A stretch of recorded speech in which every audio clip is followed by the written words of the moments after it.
नमस्कार दोस्तों, आप सभी का स्वागत है। मैं हूं वीरेंद्र सिंह राठौड़। आप देख रहे हैं हमारा ये डिजिटल प्लेटफॉर्म।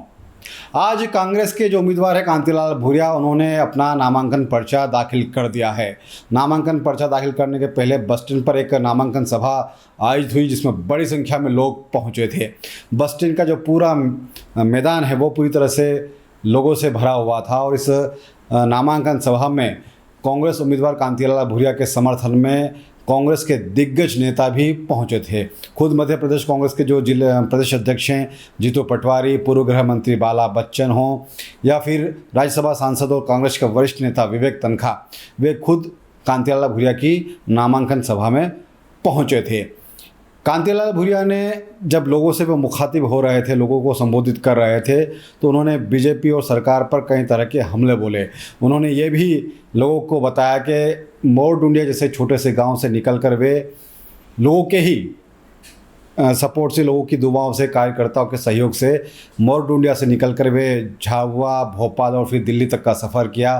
केंद्र में मंत्री रहे, 5 बार विधायक बने, 5 बार सांसद रहे और कई बार जो है इस क्षेत्र का प्रतिनिधित्व करने का उनको मौका मिला। और ये सभी तभी संभव हो पाया जब यहाँ की जनता ने उन्हें जो प्यार दिया, उसकी वजह से वे मोर डुंडिया से लेकर दिल्ली तक का सफ़र तय कर पाए। तो कांतिलाल भूरिया 8वीं बार जो है लोकसभा का चुनाव लड़ने जा रहे हैं। 5 बार सांसद रह चुके हैं और एक बार फिर 2024 में के जो चुनाव हैं, लोकसभा चुनाव हैं, उसमें वे झाबुआ रतलाम संसदीय क्षेत्र से मैदान में ताल ठोक रहे हैं। आज की जो नामांकन सभा वो इस महीने में भी खास है कि इस सभा को में कांतिलाल भूरिया जो पूर्व केंद्रीय मंत्री रह चुके हैं, पूर्व प्रदेश अध्यक्ष रह चुके हैं, कांग्रेस के विधायक रह चुके हैं, सांसद रह चुके हैं, प्रदेश सरकार में मंत्री रह चुके हैं, उन्होंने लोगों से कांग्रेस को वोट देने की अपील की और एक भावुक अपील भी इस दौरान उन्होंने मंच से की है। कांतिलाल भूरिया ने कहा है कि ये उनका आखिरी चुनाव है और इसके बाद वे जनता की सेवा में लग जाएंगे। ये उनका आखिरी चुनाव है और ये आखिरी चुनाव यादगार होना चाहिए।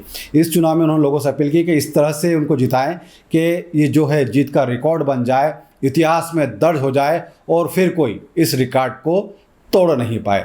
तो मंच से कांतिलाल भूरिया ने कि आज यहाँ काफी तादाद में है, आप अपने अपने गांव में, शहरों में जाकर आप लोग एक ही काम करेंगे। 13 तारीख को आप लोग सब काम छोड़ के शादी ब्याह में, नुक्ता में, हाट में, बाजार में कहीं भी जाओ तो आपको कहना हाथ का पंजे के सामने वाला बटन कांतिलाल भूरिया आपका भाई है, उनको जिताओ। ये आखिरी चुनाव मेरा है, आखिरी चुनाव। फिर तो हम समाज सेवा में लगेंगे, आपकी लड़ाई लड़ेंगे, फिर अपने आने वाली पीढ़ी को आगे बढ़ाएंगे, ज्ञापन करेंगे। तो आखिरी चुनाव ऐसा हो मेरा ऐतिहासिक इतिहास बन जाए और एक फिर कोई तोड़ नहीं पाए, कोई तोड़ नहीं पाए।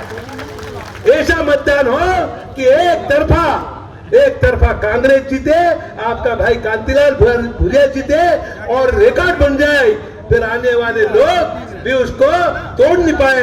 ऐसा रिकॉर्ड बनाना है। एक तरफा कांग्रेस को मतदान करने का आह्वान करो, ये मेरे आप लोगों से प्रार्थना है। तो सुना आपने, कांतिलाल भूरिया खुद कह रहे हैं कि ये उनका आखिरी चुनाव है और लोगों से अपील कर रहे हैं कि इस बार की जो जीत होनी चाहिए उनकी, वो ऐतिहासिक होनी चाहिए और ऐसा रिकॉर्ड बनना चाहिए कि जो आने वाले समय में कोई तोड़ भी नहीं पाए। तो 8वीं बार लोकसभा का चुनाव लड़ने जा रहे हैं कांतिलाल भूरिया और उनके समर्थन में जीतू पटवारी भी पहुंचे थे और जीतू पटवारी ने भी केंद्र सरकार के ऊपर, बीजेपी के ऊपर कई तरह के आरोप लगाए हैं, कई तरह की जो बयानी तीर हैं वो छोड़े हैं। मैं तो बस इतना ही कहना चाहता हूं, एक तरफ है हमारे अलीराजपुर के जो बहन है उनका पति नागर, दूसरी तरफ है कांतिलाल भूरिया। कांतिलाल भूरिया जी थे, केंद्र में मंत्री बने, देश के सबसे बड़े आदिवासी नेता हैं, सबसे बड़े आदिवासी नेता।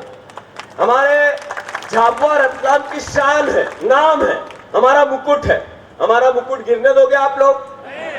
पीछे से बताओ, हमारा मुकुट गिरने दोगे क्या? आदिवासियों की पहचान है कांतिलाल भूरिया।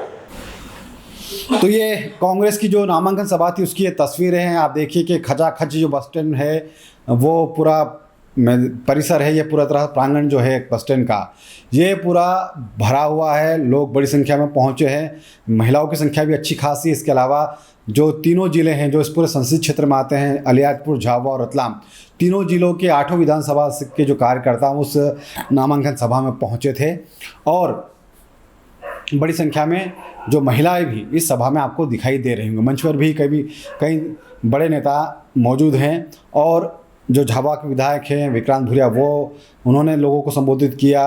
अलियाजपुर के जो नेता हैं, कांग्रेस के वरिष्ठ नेता हैं महेश पटेल, उन्होंने संबोधित किया। जोबट के विधायक हैं सेना महेश पटेल, उन्होंने संबोधित किया। अलियाजपुर के पूर्व विधायक मुकेश पटेल, उन्होंने सभा को संबोधित किया और कांतिलाल भूरिया को जिताने की अपील की है।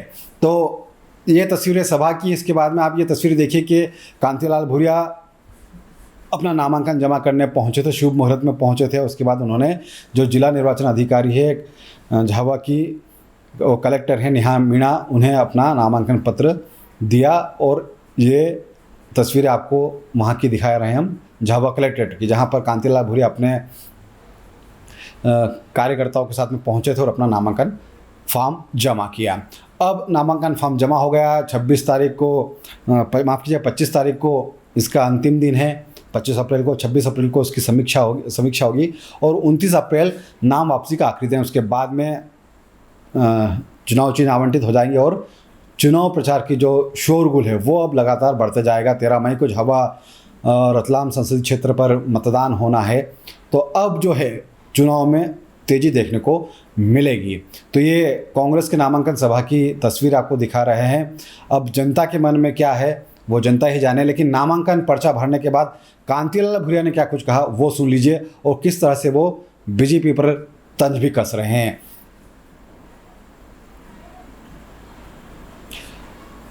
तो आपने सुना कांतिलाल भूरिया कह रहे हैं कि बीजेपी भले ही 400 पार का नारा लगा रही हो, लेकिन 400 पार उनकी जेब में नहीं है। ये तय जनता को करना है।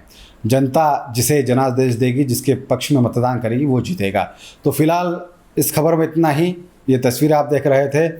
अगर आप हमें फेसबुक पर देख रहे हैं तो हमारे फेसबुक पेज को लाइक करें, शेयर करें, फॉलो करें। और अगर आप हमें यूट्यूब पर देख रहे हैं तो हमारे चैनल को सब्सक्राइब करना ना भूलें। बहुत बहुत शुक्रिया।